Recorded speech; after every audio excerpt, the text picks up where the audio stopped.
शुरुआती दृश्य में मिलो स्टैनफील्ड नाम का एक आदमी दिखाई देता है जो ऑटिज्म स्पेक्ट्रम विकार या ASD से पीड़ित है। वो न्यू जर्सी की एक सड़क पर खड़े होकर पास की एक फूल की दुकान में एक महिला पर नजर रखते हुए दिखाई दे रहे हैं। इस सबके बीच वो कुछ जटिल काम भी करते नजर आते हैं। अपने आसपास घटित होने वाली घटनाओं के समय से संबंधित गणनाएं। मिलो यात्री बस के आने का नोटिस करता है। एक गड्ढा, एक सड़क कलाकार और तेज गति से साइकिल चलाने वाला। इन अवलोकनों के बाद वो सड़क पार करता है और रणनीतिक रूप से गड्ढे के पास स्थित मेलबॉक्स के शीर्ष पर एक पेन रख देता है। उसके नियोजित श्रृंखलाबद्ध प्रतिक्रिया के तुरंत बाद टैक्सी गड्ढे पर चढ़ जाती है। पानी की छींटे पेन पर पड़ने से वो जमीन पर गिर गया। ये सड़क कलाकारों का ध्यान आकर्षित करता है जो फिर कलम उठाने के लिए आगे बढ़ता है। उसी समय तेज रफ्तार से आ रहा साइकिल सवार कलाकार से टकरा जाता है, जिसके परिणामस्वरूप वो मेल बॉक्स से टकराता है और पास के फल के स्टॉल पर गिर जाता है।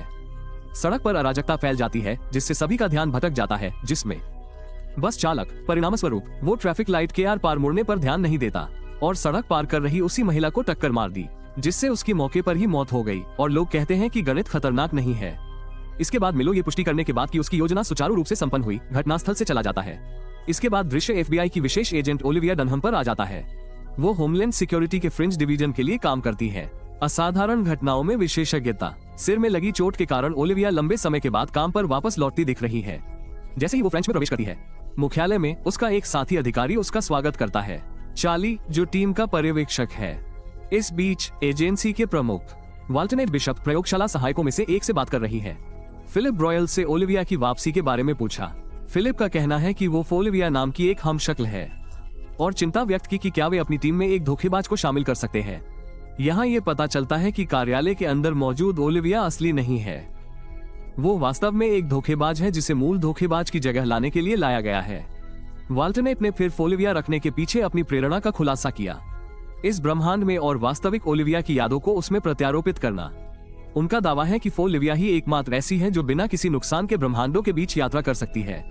वाल्टनेट ये जानना चाहती है कि वो ऐसा कैसे कर सकती है। इसके लिए वो कहते हैं कि उन्हें उसे यह विश्वास दिलाना होगा कि वह यहीं की है। फिलिप पूछता है, क्या होगा यदि उसकी नई पहचान कायम न रहे? इस पर प्रमुख ने जवाब दिया कि अब उसकी आवश्यकता नहीं होगी। उसके बाद चार्ली। प्रतीत होता है कि यादृच्छिक बस दुर्घटना पर टीम। उन्होंने दावा किया कि इस सप्ताह ऐसा 2 बार हुआ है। प्रत्येक मामले में पीड़ित की मृत्यु हो जाती है। इसके बाद वो अपने दल को साइट की जांच करने से पहले सावधानी बरतने के लिए कहता है। थोड़ी देर बाद FBI टीम दुर्घटना स्थल पर पहुंचती है और किसी भी सुराग या सुराग की तलाश में जुट जाती है। जांच का नेतृत्व लिंकन ली नामक एक अन्य FBI एजेंट कर रहा है, जिसका चेहरा जलने के निशानों से खराब हो गया है। चार्ली शव का निरीक्षण करती है और अपने फिंगरप्रिंट का उपयोग करती है उसकी आगे की जानकारी पाने के लिए। आखिरकार वे ठीक हो